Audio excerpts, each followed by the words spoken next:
Good morning everyone. কেমন আছো তোমরা সবাই? আশা করছি তোমরা সবাই ভালো আছো, সুস্থ আছো, আর আমিও ভালো আছি। আর আজকে হচ্ছে রাখি পূর্ণিমা, তো তোমাদের সবাইকে শুভ রাখি পূর্ণিমা। তো আজকে আমার একটু লেট হয়ে গেলো, এখন হচ্ছে 11টা। আমি ঘুম থেকে আজকে দেরিতে উঠেছি, আর আজকে সোমবার পুজো করলাম বাড়িতে। আর আজকে তো নিরামিষ। আর সকালে জলখাবার তোমাদের সাথে শেয়ার করিনি, আজকে পরোটা আর আলু তরকারি জলখাবারে খেলাম। আর এখন হচ্ছে ডাল। এখন ডাল হচ্ছে পোস্ত ভিজিয়ে রেখেছি, আদা একটু এটাতে ছেঁচে নিলাম, কারণ ডালটা এখন একটু সাইয়ে করবো। ডালটা টমাটার আর আদা দিয়ে একটু স্বাদ তুলবো ভালো করে। আর টমেটো পোস্ত করব, টমাটার কেটে রেখে নিয়েছি। আর আলু,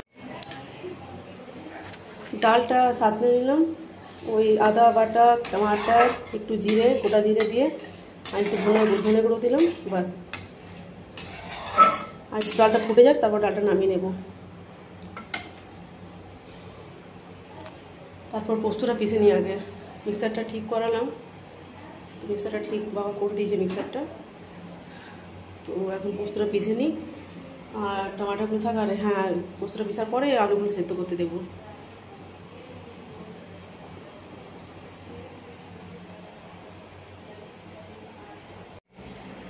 মিক্সারটা লাগিয়ে দিলাম এখানে প্লাগে। আমি রান্নাঘরে এখানে করি, কেন রান্নাঘরে পয়েন্ট আছে এই জন্যেই। আর বাটিতে দিয়ে দিলাম পোস্ত, কাঁচা লঙ্কা। চলো এবারে পিষে নিই।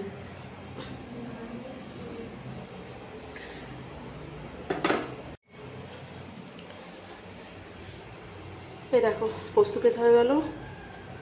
আর তখন ভিডিও করে দেখাতে পারলো না, কারণ ঢাকনাটা ধরে রাখতে হয়। ঢাকনাটা যদি না ধরে রাখি না, তাহলে বাস পুরো পোস্ত ছিটকে যাবে একদম দেওয়ালে, সেই জন্যেই। আর এক হাতে ধরে রাখা, এক হাতে মোবাইলটা ধরা অসুবিধা হয়। আর ডালটা হয়ে গেল। এবার চলো টমেটো পোস্ত বানিয়ে নিই। ভাত হয়নি এখনো, তারপর ভাত করব। আর একটু বেসনের বড়া বানাবো। বেসনের বড়াটা খাবো যখন, খেতে বসবো তখনই গরম করে বানাবো। ঠিক আছে, তাহলে চলো টমেটো পোস্তটা বানাই, দেখাচ্ছি তোমাদেরকে।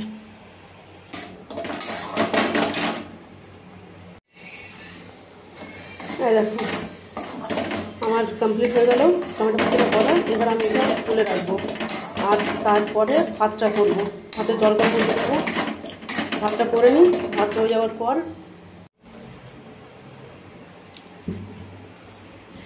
ভাত হয়ে গেল, ডাল হয়ে গেছে, টমেটো পোস্ত হয়ে গেছে। এখন এটাতে আলু সেদ্ধ করতে দিলাম। আলু আর করবো না, যে বড়াটা বানাবো ওটাতে মিলাবো আমি। একটু দুটো আলু সেদ্ধ দিলে বেসনের বড়াটাতে ভালো লাগবে। দেখাবো তোমাদেরকে, ঠিক আছে? তো এখন আলুটা সেদ্ধ হয়ে যাক, চলো তাহলে। আমার তো ভাত ডাল এগুলো সব হয়ে গেল, পোস্তুর টমেটো পোস্তুটা হয়ে গেছে। আর খালি বেসনের বড়াগুলো বানাবো। তাই দেখো বেসনটা এখন ফাটানো হচ্ছে, যেন খেতে বসবো তখনই গরম গরম তাহলে বানাবো বড়াগুলো।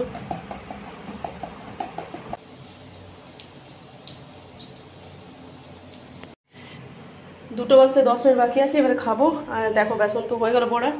এই দেখো ছোটোগুলো আমি আর মেয়ে দুজন মিলে বানানো। আমি ফার্স্টে বানালাম কিছুগুলো, মেয়ে লাস্টে সবগুলো বানালো।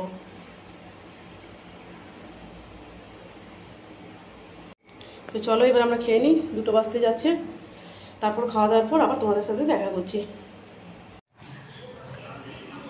খাওয়া দাওয়া হয়ে গেল আমাদের, আর এখন হচ্ছে 2:30, 2:35। তো খাওয়া দাওয়া হয়ে গেল আমাদের তিনজনেরই। আর গ্যাস মুছে দিলাম, বাসন টাসন সব ধুয়ে রেখে দিয়েছি। আর এক পশলা বৃষ্টিও হয়ে গেল। কালকে যখন আমরা মার্কেটে ছিলাম সেই সময় মানে হঠাৎ করে বৃষ্টিটা চলে এলো। আজকেও মানে তার আগে আমি কাপড়গুলো তুলে নিয়ে এসেছিলাম। ভাগ্যিস মানে আমি কাপড়গুলো তুলে নিয়ে এসেছিলাম, তো জানি না ভিজে যেত আজকেও আমার কাপড়গুলো। হঠাৎ বৃষ্টিটা হয়ে গেল।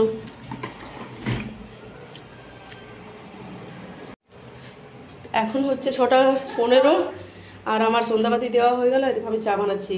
আর বড় মেয়েটা একটু লিকার টি খেলো, ওকে আগে বানিয়ে দিলাম লিকার টিটা। আর ছোটোটা বিস্কুট খেলেও বললো আমি খাবো না করে। বড় মেয়েটা লিকার টি আর বিস্কুট দিয়ে খেলো। আর এখন আমি নিজের জন্য বানাচ্ছি চা।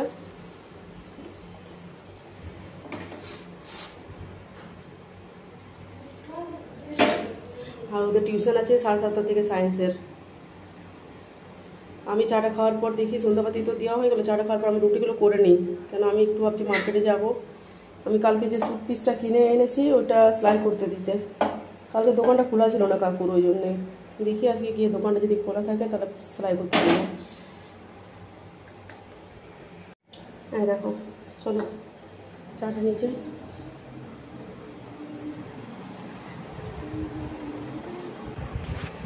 চা এটা থেকে নিমকি আছে দেখি, নিমকিগুলো এখনও সেই দিন কিনে এনেছিলাম, এখনও আছে। চলো একটু খেয়ে নিই তাহলে চা নিমকিটা।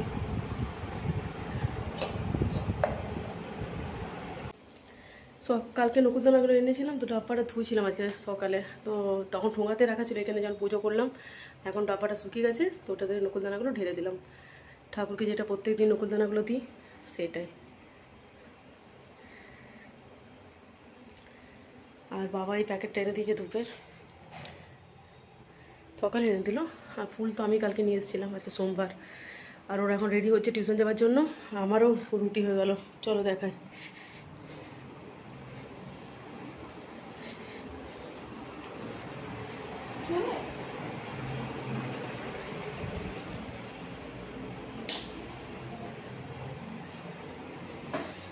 দেখো রুটিগুলো কমপ্লিট। আর দেখি তারকা যদি পায় তাহলে নিয়ে আসবো আজকে। আর স্যুটটা যাবো সেলাই করতে দিতে, যদি দোকানটা খোলা থাকে তাহলে, নাহলে হবে না আবার। হ্যাঁ আমি বেরিয়ে গেছি, আর মেয়েরা টিউশনে চলে গেল। ঠিক আছে চলো।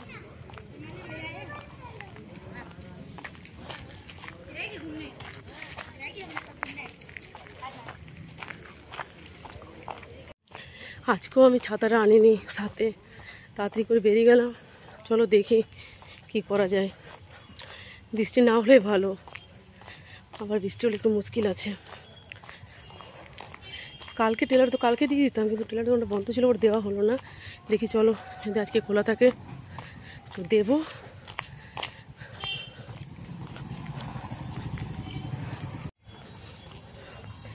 এটা ওই শেরশাহ গ্রাউন্ড, শেরশাহ স্টেডিয়ামটা যেখানে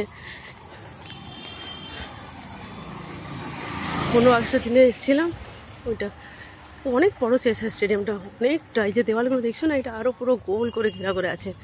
একদিন দেখাবো তোমাদেরকে, ঠিক আছে। এটা যেহেতু রেলের, তার জন্য এত ভালো। আর এখানে ফুটবল, ক্রিকেট, আর এমনি যা মানে অনেক কিছু ছোটোখাটো সব জিনিসই ওকে হয় 26 জানুয়ারি। ঠিক আছে চলো।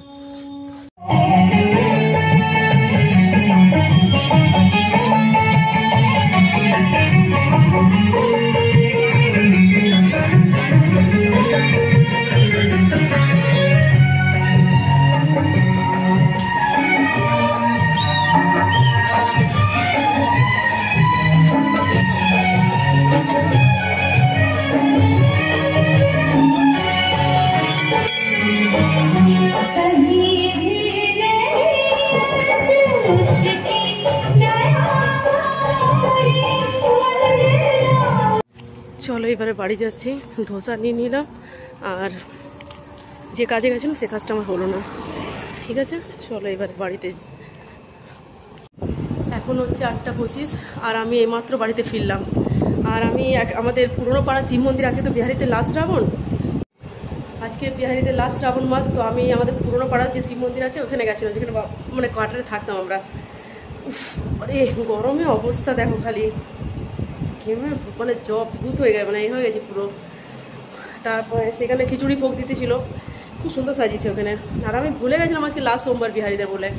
তো সব যখন দেখলাম মার্কেটে গেলাম, মানে মার্কেটের উপরে আছে মন্দিরটা, কিন্তু লো কলোনিতে আছে, ওটা আমাদের কোয়ার্টার আছে ওখানে, সেখানে। আর ধোসা নিয়ে এলাম, এই দেবো ধোসাটা। আর স্যুটটা তো দেওয়া হলো না, দোকান বন্ধ আছে। কাকুর কী জানি কী হয়েছে, কাকু দোকান খুলছে না। আর অনেকটা খিচুড়ি দিয়েছে, অতটা খিচুড়ি তো আমি খেতে পারবো না, তো আমি একটু পাড়া খিচুড়ি রাখলাম বাটিতে। হ্যাঁ দেখো একটু পাড়া এইটুকু রেখেছি বাটিতে খিচুড়ি, ওইটা আমরা 3 জন মিলে খাবো। চলো এবার আমি ড্রেসটা চেঞ্জ করে নিই, পুরো ভিজে মানে একদম মানে হয়ে গেছি, এত গরম।